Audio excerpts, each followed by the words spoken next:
Project Rainbow, the U-2 disaster. The official story. Stealth technology began in the 1970s. That's a lie. It began in 1956, and the first attempt was a catastrophic failure. After Soviet radars started tracking U-2 spy planes, the CIA panicked. Their invisible aircraft wasn't invisible at all. Something had to change, fast. Project Rainbow was the desperate answer. Engineers coated U-2 aircraft with radar-absorbing paint. They strung wires along the fuselage. They impregnated surfaces with iron ferrite beads. The modified planes were called Dirty Birds, and they looked exactly like their nickname suggested. Here's what the classified reports revealed. The modifications barely worked. Radar cross-section reduction was minimal. Worse, the added weight degraded performance. The stealth U-2s flew lower, slower, and were still detectable. On May 1, 1960, a Soviet SA-2 missile proved how badly Project Rainbow had failed.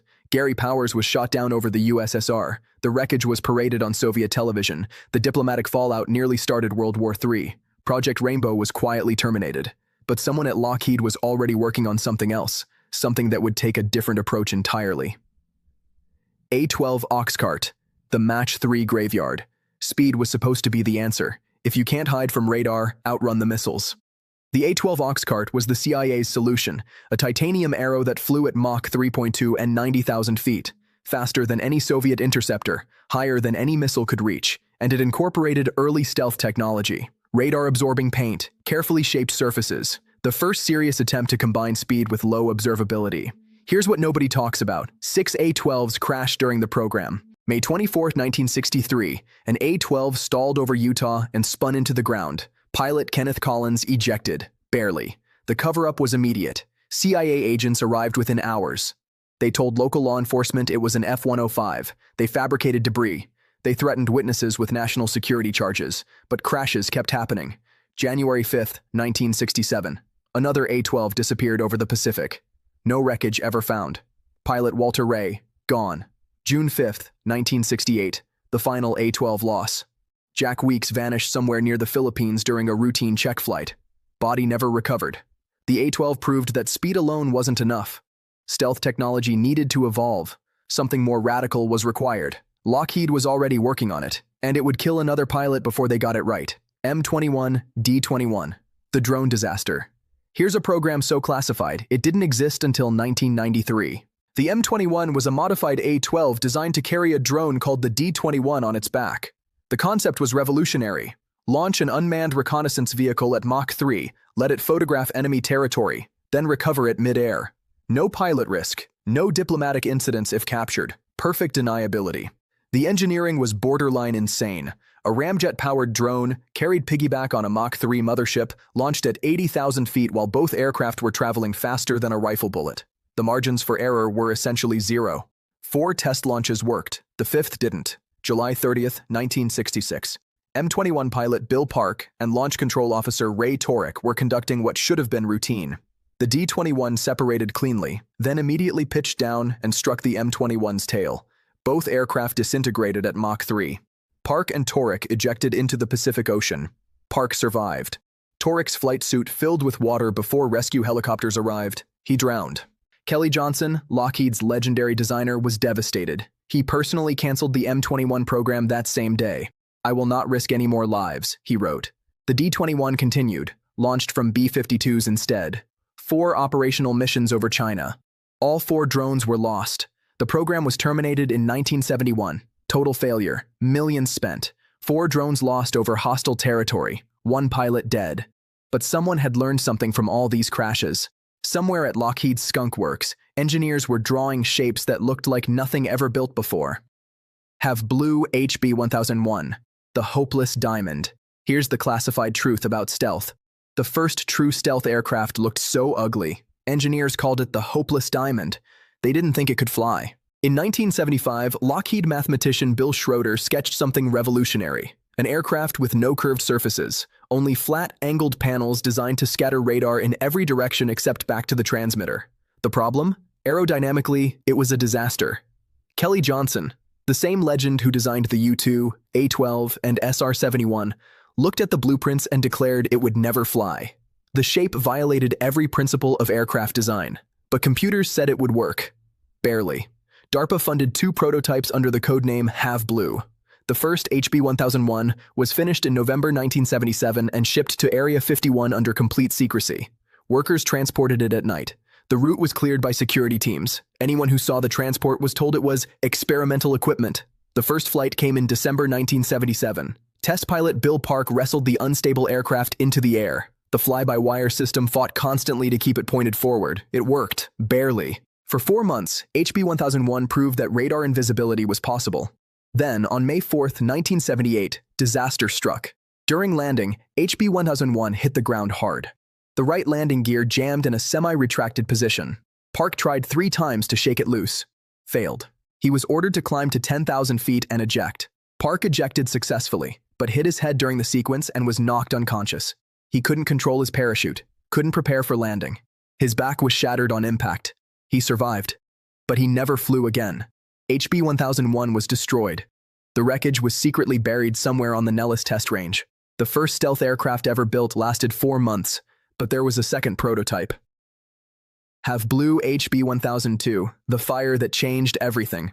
HB-1002 arrived at Groom Lake shortly after its twin was buried in the Nevada desert. This one had modifications, revised rear fuselage, improved systems. Lessons learned from watching HB-1001 nearly kill its pilot. Lieutenant Colonel Ken Dyson became the primary test pilot. Over the next year, he flew more than 65 sorties, pushing the ugly little aircraft against every radar system the military possessed. The results were unprecedented. Ground-based missile radars couldn't lock on until the aircraft was already inside minimum engagement range. Airborne radars couldn't see it at all except at point-blank distance.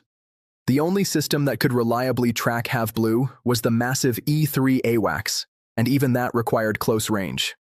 The program was a triumph. Then, on July 11, 1979, it ended. During a routine test flight, a hydraulic line failed.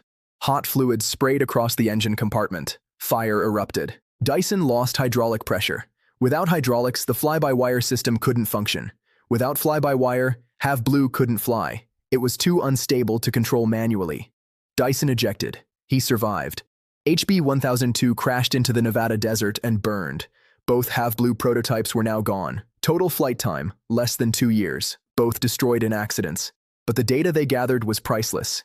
Within months, Lockheed received a contract for a full-scale production aircraft. That aircraft would become the F-117 Nighthawk. Have Blue's legacy was proven, at the cost of 2 aircraft, 1 pilot's career, and years of secrecy so intense that the program wasn't acknowledged until the 1990s. But there was another stealth program running simultaneously. One so strange, engineers called it the Whale.